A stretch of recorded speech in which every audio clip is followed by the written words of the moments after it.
ที่ยวตกแล้วท่านผู้ชมหยุดลงทะเบียนต้อง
น้ำสวยมากค่ะท่านผู้ชม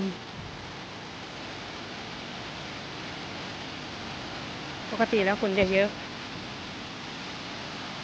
แต่วันนี้เรามานี่คนไม่เยอะค่ะท่านผู้ชมยังไม่มีมาเลยก็จะมีสำหรับคนที่เขามากางเต็นท์กันมุมนี้น่าจะเป็นมุมมหาชนนะท่านผู้ชม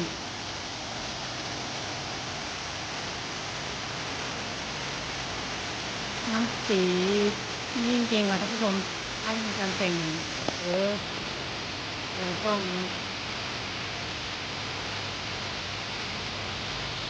น่าเล่นมาก